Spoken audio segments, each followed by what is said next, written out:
नमस्कार, एक बार फिर से स्वागत है आप सभी का। इस वक्त की बड़ी खबर अपडेट सामने आ रही है। मोदी कैबिनेट में 6 मंत्रियों की छुट्टी पक्की। नितिन नवीन को मिलेगा बड़ा पद। यूपी के इस ब्राह्मण नेता की होगी ग्रैंड एंट्री। मोदी कैबिनेट में 2026 में बड़े फेरबदल की तैयारी है। 6 मंत्रियों की छुट्टी तय मानी जा रही है।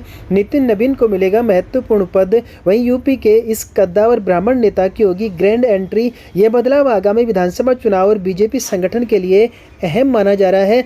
देश की राजधानी दिल्ली के सियासी गलियारों में इन दिनों हलचल तेज है। साल 2026 की शुरुआत के साथ ही केंद्र की एनडीए सरकार एक बार बड़े बदलाव की ओर बढ़ रही है। खबर है कि संसद में बजट पेश होने से पहले प्रधानमंत्री नरेंद्र मोदी अपनी कैबिनेट में बड़ा फेरबदल कर सकते हैं। यह बदलाव सिर्फ मंत्रियों तक सीमित नहीं रहेगा, बल्कि भारतीय जनता पार्टी के संगठन में भी एक नया अध्याय शुरू होने जा रहा है। बीजेपी ने युवा नेता नितिन नवीन को राष्ट्रीय कार्यकारी अध्यक्ष बनाकर पहले ही जनरेशन शिफ्ट का बड़ा संदेश दे दिया है और माना जा रहा है कि यही झलक आने वाले कैबिनेट विस्तार में भी दिखाई देगी।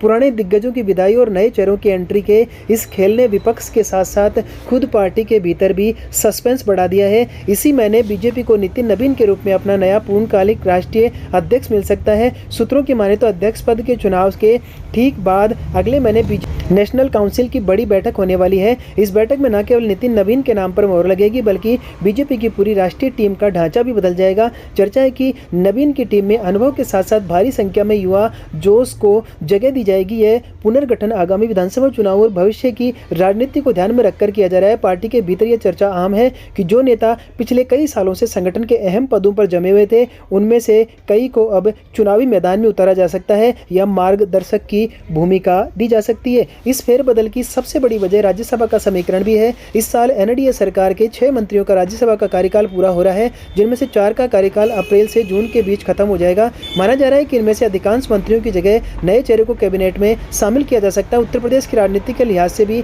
यह विस्तार बेहद अहम है। पिछले दिनों यूपी में ब्राह्मण विधायक की एक गोपनीय बैठक के बाद काफी हंगामा मचा था, जिसे देखते हुए हाईकमान अब डैमेज कंट्रोल की तैयारी में है। सुगबुगाहट है कि यूपी से एक कद्दावर ब्राह्मण नेता जो राज्यसभा में अपनी वाकपटुता के लिए जाने जाते हैं, उन्हें कैबिनेट मंत्री बनाया जा सकता है। यह कदम 2027 के यूपी विधानसभा चुनाव से पहले जातिगत समीकरणों को साधने की एक बड़ी कोशिश मानी जा रही है।